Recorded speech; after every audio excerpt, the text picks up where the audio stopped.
Green का button दबाकर उसका उद्घाटन किया, उस योजना का शुभारंभ किया।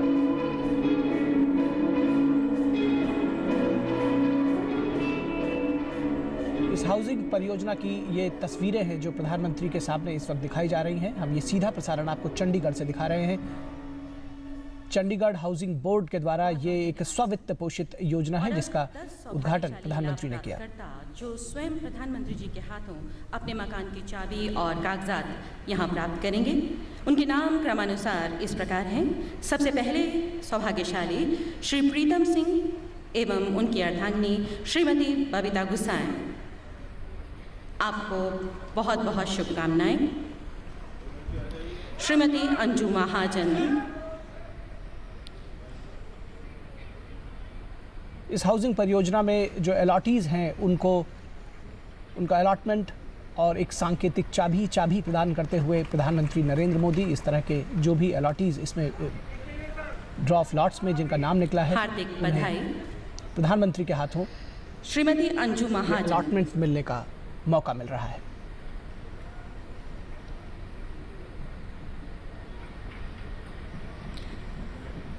अगले लाभ प्राप्त करता है श्रीमती नीतू रानी एवं श्री सुरेंद्र कुमार।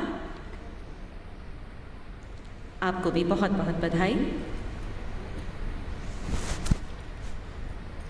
श्रीमती पूजा महाजन एवं श्री विजय महाजन।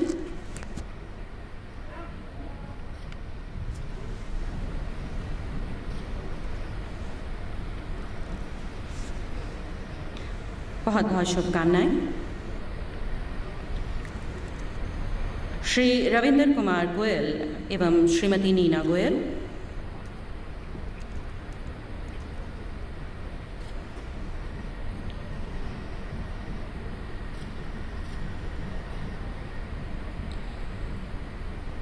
श्रीमती शीतल गुप्ता एवं श्री अश्विनी गुप्ता।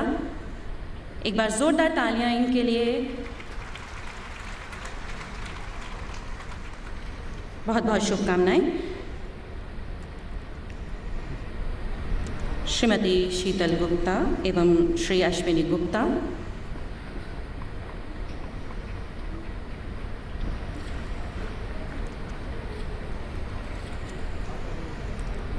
श्री अश्विनी कुमार एवं श्रीमती राजेश कुमारी।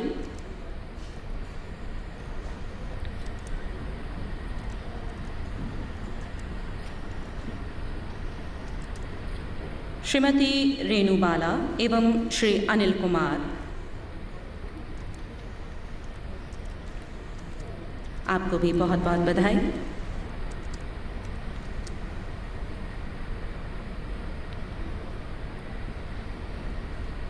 श्री अमरजोत महमी एवं श्रीमती अंशु गर्ग।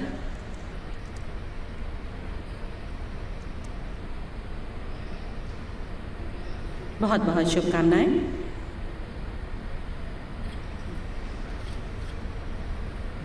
और 10वीं लाभ प्राप्त करता है श्रीमती उर्वशी कौल।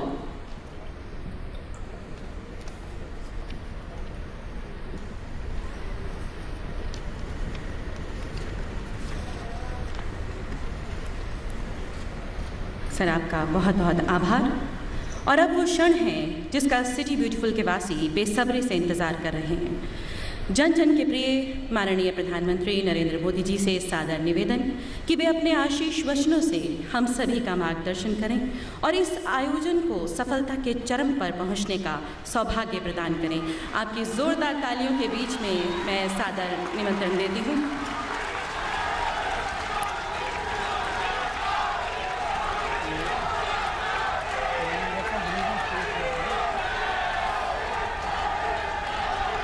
मंच पर विराजमान हरियाणा एवं पंजाब के राज्यपाल प्रोफेसर कप्तान सिंह सोलंकी जी, पंजाब के आदरणीय मुख्यमंत्री श्रीमान प्रकाश सिंह जी बादल, हरियाणा के मुख्यमंत्री श्रीमान मनोहर लाल जी, केंद्र में मंत्रिपरिषद के मेरे साथी श्री अशोक जी, चौधरी वीरेंद्र सिंह, विजय सांपला जी, श्री रामविलास शर्मा, यहां के लोकप्रिय सांसद बहन किरण खेर जी, सांसद श्री प्रेम सिंह चंदू माजरा जी, सांसद श्री रतनलाल कटारिया जी, मंच पर विराजमान सभी महानुभाव और इतनी भयंकर गर्मी में विशाल संख्या में पधारे हुए मेरे प्यारे भाइयों और बहनों,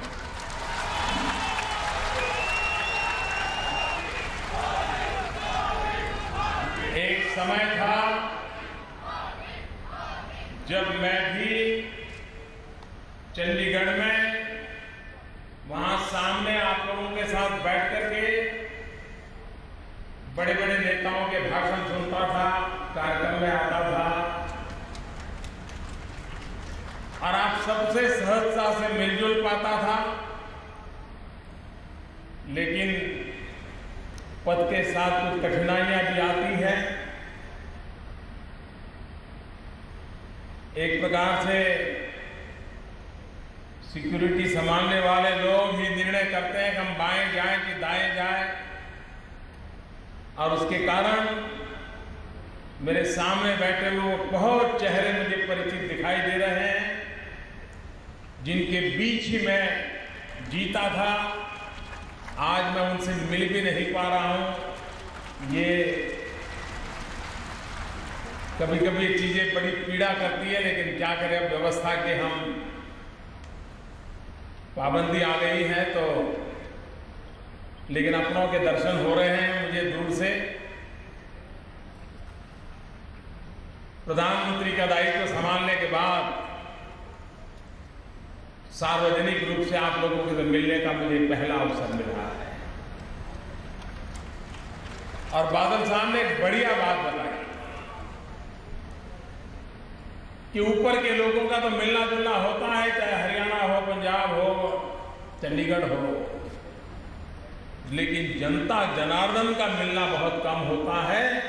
आज वो अवसर दिखाई दे रहा है और इसलिए मैं मानता हूं कि आज का कार्यक्रम की सबसे बड़ी सफलता ये है कि हरियाणा, पंजाब और चंडीगढ़ तीनों एक साथ बैठ करके विकास के लिए चर्चा कर रहे हैं, विकास के लिए योजना कर रहे हैं।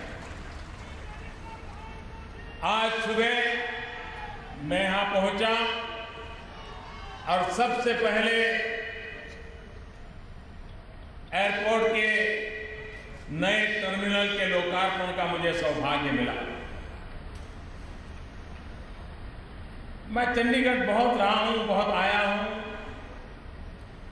लेकिन मैं कभी सोच नहीं सकता था कि चंडीगढ़ में इतना शानदार एयरपोर्ट भी बन सकता है।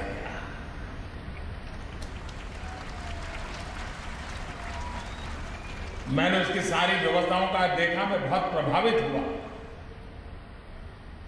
मैं विभाग के मंत्री को, विभाग के सभी अफसरों को हृदय से बधाई देता हूं कि चंडीगढ़ की शोभा बढ़ाने वाला ये एयरपोर्ट बना है, टर्मिनल बना है। और इतना ही नहीं, एक प्रकार से पंजाब हो, हरियाणा हो, हिमाचल हो, चंडीगढ़ हो और जम्मू कश्मीर भी हो, इस सारे इलाके के लिए ये हवाई सेवा की सुविधाएं आर्थिक विकास के लिए बहुत बड़ी अहम भूमिका अदा करेंगी। मैंने विभाग के लोगों को कहा है कि सिर्फ पैसेंजरों को ले जाने के लिए ही ये हवाई अड्डा नहीं, हमारे किसान जो पैदावार करते हैं उनके लिए भी हवाई अड्डा कैसे काम आए, ताकि उनके उत्पादित की गई चीजें हवाई जहाज से हिंदुस्तान के कोने कोने में पहुंचे और हमारे यहाँ के किसान को उचित मुआवजा मिले, उसको उचित इनकम मिले। ये महत्वपूर्ण काम करने की दिशा में भी ये सुविधा काम आए, उसके लिए मैंने उनको आज कहा है वे इस पर अध्ययन करेंगे और बात को आगे बढ़ाएंगे। भाइयों बहनों, आज चंडीगढ़ में मुझे पीजीआई में जाने का अवसर मिला और यहां आज चंडीगढ़ में डिजिटल सेवाएं, ऑनलाइन सेवाएं, उसके लिए अनेक ऐप्स का लोकार्पण हुआ। हमारा डिजिटल इंडिया का सपना है। ये डिजिटल इंडिया का सपना पूरा करने के लिए हर शहर को आगे आना होगा, हर डिपार्टमेंट को आगे आना होगा, हर सरकारों को आगे आना होगा। और आप देखते हैं कि इंफॉर्मेशन टेक्नोलॉजी ने शासन व्यवस्था के लिए अनेक चुनौतियां पैदा की और ये शासन व्यवस्था का दायित्व है कि इस टेक्नोलॉजी के अनुकूल शासन व्यवस्था में सुधार कैसे आए, सामान्य मानवी तक टेक्नोलॉजी के माध्यम से उसके हक की चीजें कैसे मुहैया किए जाए, उसकी शिकायतें टेक्नोलॉजी के माध्यम से सीधी ऊंची जगह पर कैसे पहुंचे, समय सीमा में उसका समाधान कैसे हो, ये जिम्मेवारियां शासन व्यवस्था की होती है। ये ऐप बनाने के कारण मैं जानता हूं ये सिर्फ एक टेक्नोलॉजी नहीं है, एक प्रकार से सामान्य नागरिक का एम्पावरमेंट है। उसके मोबाइल फोन से वो सरकार का हिसाब मांग सकता है, सरकार से काम मांग सकता है और सरकार काम में देरी करे तो जवाब मांग सकता है। इतनी ताकत इस डिजिटल ऐप के द्वारा आज यहाँ के नागरिकों को मिल रही है। मैं यहाँ के प्रशासकों को इस बात के लिए अभिनंदन करता हूं, उन्होंने एक अच्छा इनिशिएटिव लिया है। आज यहां हाउसिंग स्कीम का एक लोकार्पण हुआ। हजारों की तादाद में परिवारों को रहने के लिए अपना घर मिलेगा। हर व्यक्ति का अपने जीवन का एक सपना ये होता ही है कि उसका अपना घर हो। हर व्यक्ति का एक सपना होता है। गरीब से गरीब फुटपाथ पर बैठ करके जूते रिपेयर करता होगा तो भी उसके मन की इच्छा होती है कि उसका अपना एक घर हो। आजादी के इतने साल पूरे हो गए, क्या हमारे देश को, गरीब को रहने के लिए घर मिलना चाहिए कि नहीं? गरीब परिवार को एक मकान मुहैया होना चाहिए कि नहीं होना चाहिए? भाइयों बहनों, आपने दिल्ली में जिस सरकार को बिठाया है, उस सरकार ने आपके सपनों को अपना सपना बनाया। जो आपके दिल की चाह है, उस चाह को परिपूर्ण करने के लिए हमने बीड़ा उठाया। मैं जानता हूं काम कठिन है। जितना काम 60 साल में हुआ होगा उससे भी ज्यादा काम 7 साल में करने की जरूरत है। ये सोच करके हमने बीड़ा उठाया। 2022 में आज से 7 साल के बाद भारत की आजादी को 75 साल हो गए। जिन महापुरुषों ने देश की आजादी के लिए बलिदान दिया,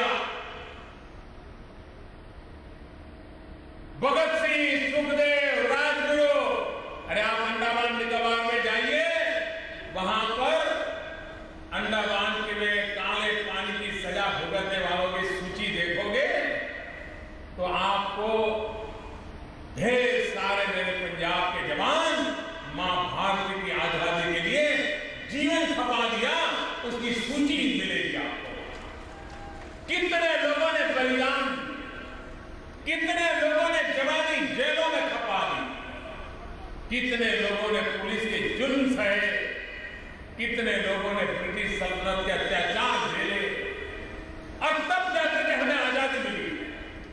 क्या आजादी के 75 साल जब हो, तमिल आजादी के दीवानों को, उन वीर शहीदों को, उन आजादी के आंदोलनकारियों को हम कैसा हिंदुस्तान देना चाहते हैं? क्या आज से ही हर हिंदुस्तानी के मन में एक सपना संजोने का संकल्प नहीं होना चाहिए कि मैं अपने जीवन में, आजादी के 75 साल हो रहे हैं, ये 5 चीजें, 6 चीजें, 7 चीजें, 2 चीजें मैं अपने जीवन में पालन करूंगा, जिससे समाज का भला होगा, देश का भला होगा, गांव गरीब का भला होगा। क्या हम आजादी के दीवानों को एक संकल्प कर करके उनको श्रद्धांजलि नहीं दे सकते हैं? समय की मांग है कि हर भारतवासी ने आज से ही आजादी के 75वां साल कैसा हो, उसकी तैयारियां शुरू करनी चाहिए और विकास के द्वारा, समस्याओं के समाधान के द्वारा करनी है।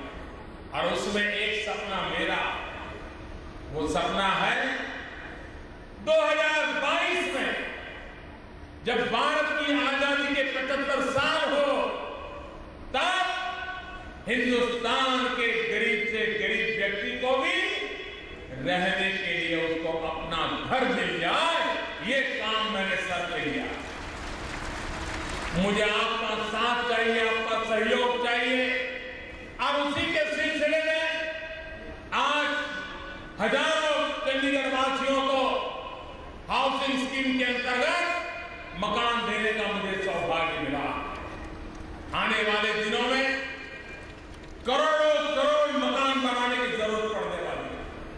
और जब करोड़ों मकान बनेंगे, मतलब एक प्रकार से इतनी बड़ी मात्रा में मकान बनवाने पड़ेंगे कि जिसके कारण एक प्रकार से यूरोप के नए देश जितनी जनसंख्या है, उतना हमें यहां बसाना पड़ेगा। इतने मकान बनाने पड़ेंगे, गरीबों के लिए बनाना है। और मैंने पहले दिन से कहा है, जब संसद के सेंट्रल हॉल में एनडीए के सभी दलों ने मुझे नेता के रूप में चुना, और नेता के रूप में चुन करके उस समय मैंने जो संबोधन किया था, उसी दिन मैंने कहा था कि मेरी सरकार गरीबों को समर्पित है, गरीबों के कल्याण के लिए है। हमारी सारी योजनाएं गरीबों की भलाई के लिए होगी। और उसी में एक काम महत्वपूर्ण है, गरीबों के लिए घर बनाना, गरीब से गरीब व्यक्ति को घर दिलाना, उस पर हम काम कर रहे हैं। भाइयों बहनों, ये इलाका एक प्रकार से यहाँ का हर परिवार मां भारती का रक्षा कवच है। यहाँ के हर परिवार में, चाहे हिमाचल हो, चाहे उत्तराखंड हो, चाहे हरियाणा हो, चाहे पंजाब हो, ये सारा भूभाग ऐसा है कि जहां से देश की रक्षा करने के लिए जिंदगी सेना में गुजारने वाले लोग करीब करीब सभी परिवारों में मिल जाएंगे।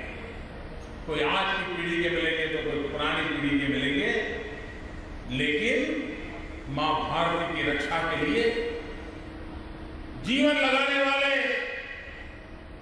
सेनानियों की यह धरती है। एक प्रकार से मां भारती का रक्षा कवच, ऐसे लक्षाधिक परिवार यहां विराजमान है। इसी चंडीगढ़ में मैंने कहा था,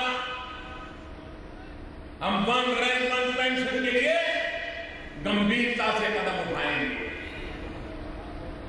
भाइयों बहनों, हमने आते ही काम शुरू किया। सेना के लोगों से बातचीत करते रहे, विचार विमर्श करते रहे, और जैसे जैसे समझते गए, समस्या और गहरी होती गई। और मुझे दुख की बात तो यह है कि पुरानी किसी सरकार ने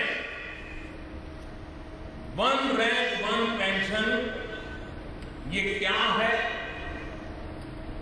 उसके कारण क्या जिम्मेवारियां आने वाली है, उसके कारण क्या क्या कदम उठाने पड़ेंगे, सरकार ने कभी इस दिशा में सोचा ही नहीं। अगर सोचा होता तो पुरानी सरकार 500 करोड़ रुपया का ओआरओपी लेकर के नहीं आई। और जब हमने सुना कि पुरानी सरकार ने 500 करोड़ का ओआरओपी घोषित किया है, तो हमें लगता था कि शायद थोड़ा ज्यादा हो जाएगा, क्योंकि ये 500 करोड़ में तो होगा नहीं। लेकिन जब हम हिसाब लगाने बैठे तो मामला 10,000 करोड़ तक पहुंचने पर गया है। 10,000 करोड़। भारत जैसे देश के लिए ये रकम छोटी नहीं है, लेकिन देश की रक्षा के लिए जीवन खपाने वालों की जिंदगी इससे ज्यादा मूल्यवान होती है।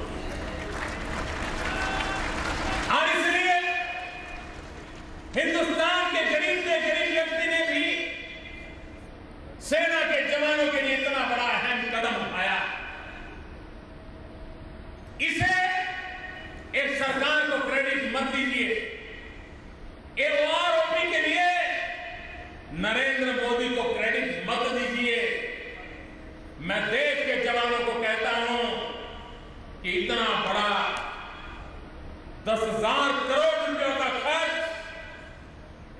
इस एक काम के लिए होने वाला है, तो धन्यवाद करना है तो मेरे देश के उन गरीबों के लिए करिए कि जिन गरीबों ने अपनी चीज छोड़ करके आपके सम्मान के लिए कुछ देने का फैसला किया है। और इसलिए वन रैंक वन पेंशन की क्रेडिट अगर किसी को जाती है तो मेरे देश के गरीबों को जाती है, मेरे देश के सामान्य लोगों को जाती है, जो अपने हक का छोड़ करके आज हम सेना के लोगों के लिए दे रहे हैं। इससे बड़ा गौरव तो हो नहीं सकता। और इसलिए हमने जो वादा निभाया है वो आने वाले दिनों में, लेकिन अभी भी मैं देख रहा हूं कुछ लोगों को आंदोलन करने की बीमारी जाती नहीं है। अभी भी उनके अंदर सुगबुगाहट लगती है। उनको लगता था कि मामला इतना गंभीर है कि 5-7 साल तक उनकी गाड़ी चल जाएगी। उनके सोचा नहीं था कि मोदी इसे कर भी दे देगा। अब उनको लगता है कि कर दिया तो अब हमारी गाड़ी कैसे चलाएं। मैं भाइयों बहनों आज विश्वास दिलाना चाहता हूं, देश हित में कोई भी निर्णय करना होगा, जो सरकार की व्यवस्था होगी, हमारी पूरी कोशिश रहेगी कि उसको प्राथमिकता मिले।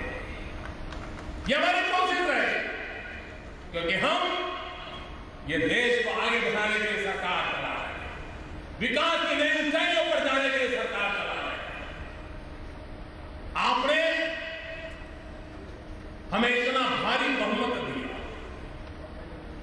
30 साल के बाद दिल्ली में पूर्ण बहुमत वाली सरकार बनी। लेकिन मेरे भाइयों बहनों, पिछले दिनों लोकसभा का जो हाल आपने देखा है, देश के राजनीतिक दलों को उनके इस आचरण के लिए देश की जनता कभी माफ नहीं करेगी। आपको चुनकर के भेजा है, सदन में जाइए, बैठिए, घंटों चर्चा कीजिए, 1 दिन नहीं, 2 दिन कीजिए, 5 दिन कीजिए, 7 दिन कीजिए, लेकिन लोकतंत्र की मर्यादाओं को स्वीकार न करना, लोकतंत्र के नियमों का स्वीकार नहीं करना और 400 पार्लियामेंट के मेंबरों की परवाह न करना, लेकिन 40 लोग देश के भविष्य के सामने रोड़े अटकाने के लिए षड्यंत्र करते रहे। ये भारत के लोकतंत्र के साथ खिलवाड़ है, भारत के लोकतंत्र का अपमान है मेरे भाई। और इसलिए आज देश में लोकतंत्र के लिए जागरूकता लाने की आवश्यकता पैदा हो। हर सांसद के ऊपर ये दबाव पैदा करने की आवश्यकता खड़ी हुई है कि आप संसद को चलने में मदद कीजिए, आप संसद में चर्चा कीजिए, हमारे इलाके के सवालों के लिए चर्चा कीजिए, मोदी का हिसाब मांगिए, लेकिन संसद में जाकर के काम कीजिए।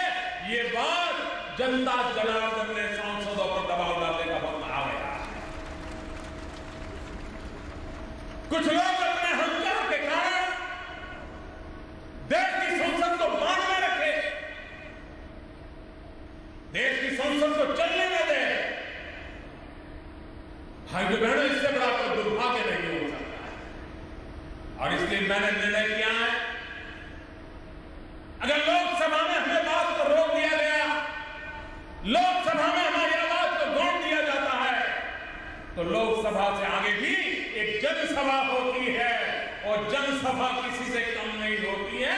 और इसलिए आज मेरी लोकसभा का केस मैं जनसभा में आपके सामने प्रस्तुत कर रहा हूं।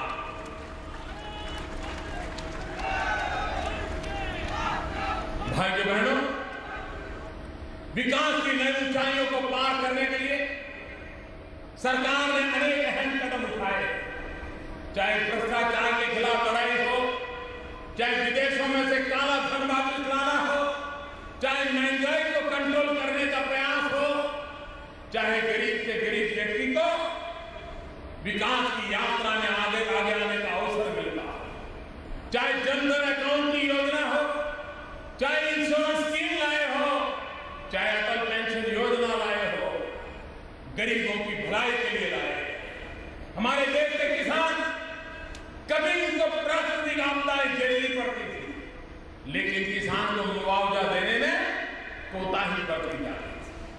हमने आते ही निर्णय कर लिया, अनेक महत्वपूर्ण निर्णय किए। पहले 50% नुकसान होने के बाद हिसाब होता था, हमने 33% कर दिया।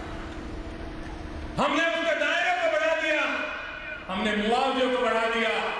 जब ओले गिरे तो हमारे किसानों को सर्वाधिक पहले पैसे देने का काम ये दिल्ली में बैठी हुई सरकार ने किया। हमने इथेनॉल का निर्णय किया। मैं अभी कल कुछ वैज्ञानिकों के साथ बैठा था, मैंने कहा मक्के में से इथेनॉल बना करके प्रोसेसिंग की प्रक्रिया को कैसे आगे बढ़ाया जाए, कम खर्च में कैसे बढ़ाया जाए, ताकि पंजाब का मेरा किसान जो अब मक्के की खेती करने लगा है, वो इथेनॉल निकालेगा तो उसको पैसे ज्यादा मिलेंगे और देश में पर्यावरण की भी रक्षा होगी।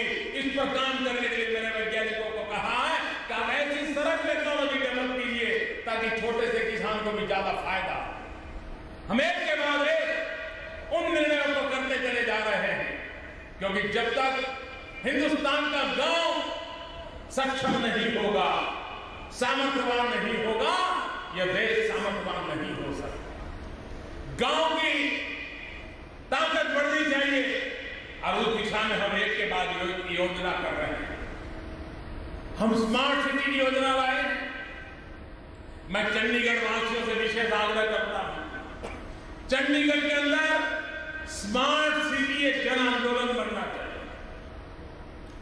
हर परिवार ने स्मार्ट सिटी में अपने योगदान की जिम्मेवारी लेनी चाहिए। यहां के युवकों में स्मार्ट सिटी पर कंपटीशन होनी चाहिए, ऑनलाइन ऐसे कंपटीशन होनी चाहिए।